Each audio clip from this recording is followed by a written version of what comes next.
Episode के starting में हमें आना को देखते हैं जो फेसबुक के जरिए केट की लाइफस्टाइल और उसकी इन्फॉर्मेशन कलेक्ट करती है कि उसको क्या पसंद है क्या पसंद नहीं है। इन्फॉर्मेशन कलेक्ट करने के बाद वो केट को अपना फ्रेंड बनाना चाहती थी क्योंकि लियो ने उसे ऐसा करने को बोला था। नेक्स्ट डे हना कॉफी शॉप चली जाती है जहाँ केट डेली आया करती है। केट और हना में दोस्ती हो जाती है। केट ड्यूना कंपनी में काम करती है। इसी दोस्ती में हना केट को बुक देती है। केट को बुक पढ़ना अच्छा लगता है इसलिए वो अगले दिन बुक अपने साथ लेके ऑफिस चली जाती है, पर उसके पास उसका एंट्री कार्ड नहीं होता। उसे लगता है कि शायद मैं घर पे भूल गई हूँ, पर वो कार्ड हना के पास होता है जिसे उसने चुरा लिया होता है। साथ ही उसने बुक में कैमरा भी फिट कर दिया होता है कि ताकि वो इजिली लॉकअप के पास चली जाए और उसे पासवर्ड से भी खोल सके। हैना वहाँ से $20 लाख का गोल्ड लेके रॉजर के पास चली जाती है। रॉजर SLS कंपनी का मालिक होता है। उसके साथ स्टीफन के पास जाती है जो बैंक ब्रूस का CEO होता है। रॉजर बताता है कि आपके ये $20 लाख गायब हो गए हैं, आपको पता नहीं चला। आप हमारी SLS कंपनी का वॉल्ट यूज करिए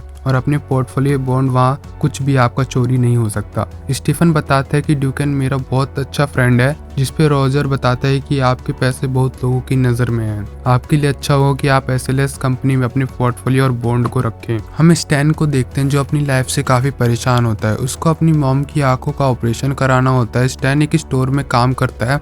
वहाँ पे लियो आ जाता है जो एक नई चोरी को अंजाम देने वाला है। वो स्टैन से कहता है कि मुझे तुम्हारी ज़रूरत है, पर स्टैन मना कर देता है और बताता है कि मुझे अपनी मॉम का ख्याल रखना है। लियो उसे बताते हैं कि हमारी आखिरी चोरी होगी जो कि 700 करोड़ की है, जिससे तुम्हारी लाइफ सुधर जाएगी, जिसपे स्टैन हाँ कर देता है।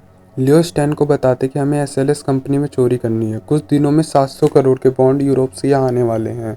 हमें 3 स्टेट से निकलना होगा। First state biometric sensor, second military, third triplets में 3 लोग हैं। चोयुंग वो कोरिया का सबसे बड़ा प्राइवेट बैंक का लीड शेयर होल्डर है और दूसरा सुजेन की लीड बैंकर है, और स्टीफन बैंक ब्रूनर का CEO। SLS के ओनर रोजर का दावा है कि उसका वॉल्ट शॉक प्रूफ है, वाटर प्रूफ है और चोरी से भी प्रूफ है कि उसमें कोई चोरी भी नहीं कर सकता। स्टैन बताता है कि SLS में कोई अपने आदमी हो तो काम आसान हो जाएगा, और साथ ही हमें $5 लाख चाहिए। हमें हथियार और कुछ इक्विपमेंट भी चाहिए होंगे। सीन यहाँ से शिफ्ट होता है और हम जूडी को देखते हैं जो पुलिस स्टेशन में होती है, जो चोर को पकड़वाने में हेल्प कर रही होती है। जहाँ जूडी बोलती है कि आप इन सब से ये बुलवा सके कि मैं चूतिया हूँ तो शायद मैं पता लगा पाऊँ। ऑफिसर ऐसा ही करने को कहती है, सब ऐसा ही करते हैं, पर जूडी बताती है कि इनमें से कोई नहीं है, जिससे अरेस्ट किए हुए लोगों को छोड़ना पड़ता है। सीन यहाँ से शिफ्ट होता है, हम जूडी को उसी लड़के के साथ देखते हैं जिसे पुलिस ने अरेस्ट किया होता है।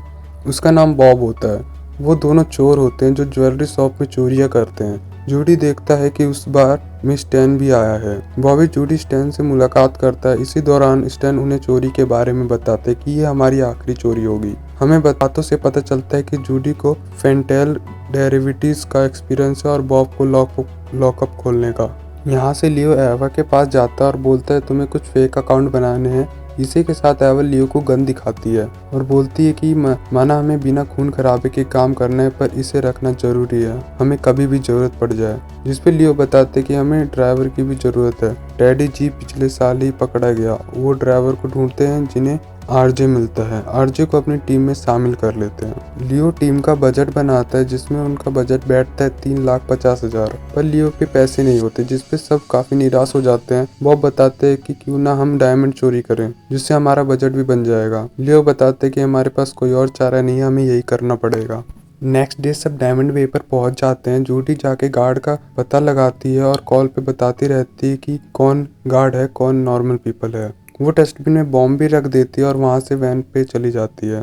बॉम्ब फटने के साथ सब जगह धुआं हो जाता है। सारे मेंबर अपना काम शुरू कर देते हैं। बॉब और स्टैन सब गार्ड को शॉक देके बेहोश कर देते हैं और शॉप से डायमंड ले लेते हैं। एक डायमंड ज्वेलरी बच जाती है जिसे लेने के लिए बॉब चले जाता है। तभी वहाँ एक गार्ड आके उस पर शूट कर देता है, जिससे वो गोली बॉब के हाथ में लग जाती है। वहाँ पे स्टैन आके उससे वैन में ले जाके वहाँ से निकल जाता है। दूसरी तरफ रोजर के SLS की डिटेल कोई निकाल के बाहर दे रहा होता है। ये बात रोजर को पता चल जाती है। रोजर छानबीन करता है तो उसे ये पता चलता है कि ये काम आंद्रू का है, जिसकी वजह से वो आंद्रे को निकाल देता है। रोजर हाना को आंद्रू की जगह सीनियर VP बना देता है। हाना लियो से मिलने चली जाती है और बताती है मुझे रोजर ने सीनियर VP बना दिया है, पर मुझे सारा एक्सेस नहीं मिला है। हम ट्रिपलेट के बॉन्ड ले भी लिया तब भी वो हमें पकड़ ही लेंगे, पर लियो बताते हैं कि मैंने सारा प्लान बना रखा है, हमें कोई नहीं पकड़ पाएगा। इसी के साथ ये एपिसोड यहाँ पे खत्म हो जाता है।